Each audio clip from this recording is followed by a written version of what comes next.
a few years ago, I think, I'm not quite sure, about 1993-94, I was in a production called Alice's Adventures Underground at the Cottesloe Theatre at the National, and it was compiled and written by Christopher Hampton and directed by Martha Clark.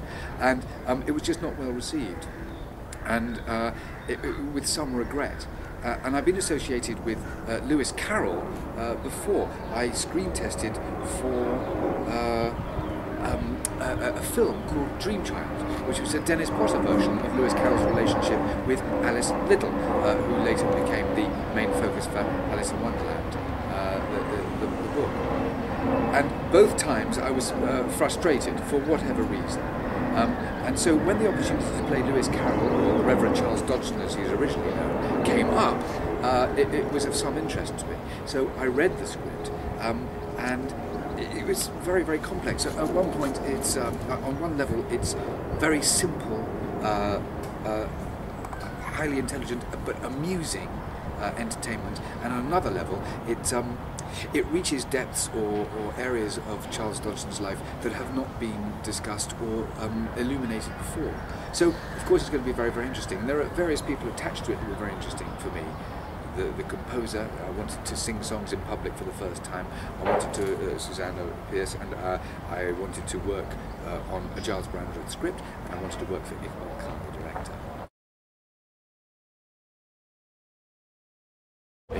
European films, they don't come up very often.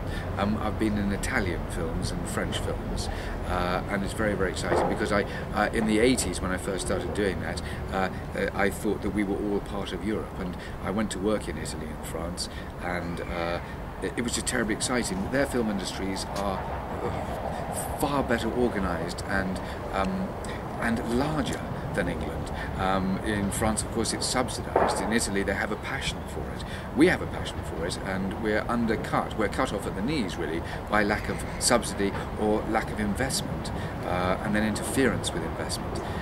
So we get very little off the ground, and when we do, it's rather marvellous, but you really do only see a dozen films a year. When Americans say, but you make such great films, you know, you can just say, well, those are the 12 we made this year. You know, we have no more. But I believe last time I worked in France, they made 800 films. That does include quite a few significant short films, but nonetheless, they have a repertoire system, if you like, of films. So I'm very, very excited about that. I did go to the Edinburgh Festival in 1976 as part of the Golden Screw Collective, which was a drama group, and we did the Tibetan Book of the Dead, as directed by Nigel Planer of The Young Ones, who was the year above me at drama school.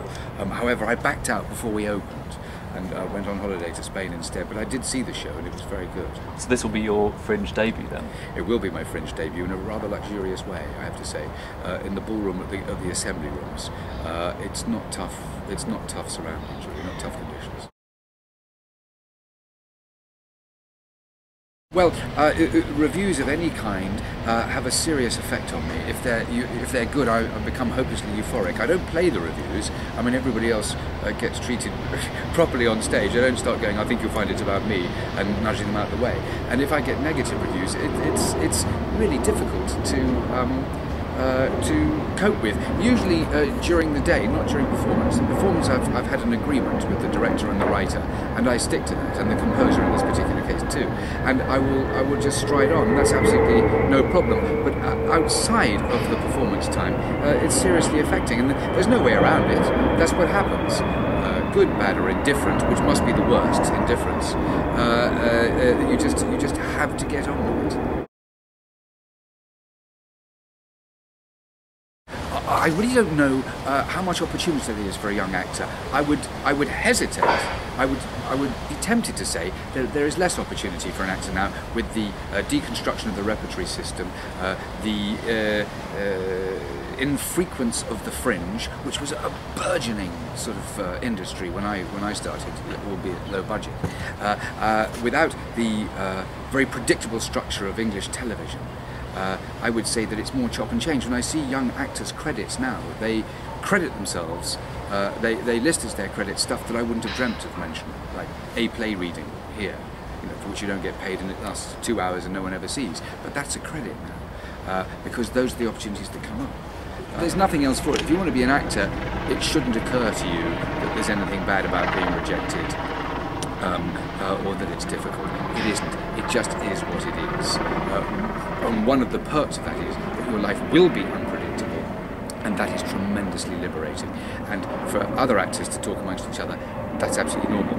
You only realise that it's a funny feeling when you go home at Christmas and they go, "What are you doing next year?" And I say, "I don't know." And I've said that pretty much every year of my career. So.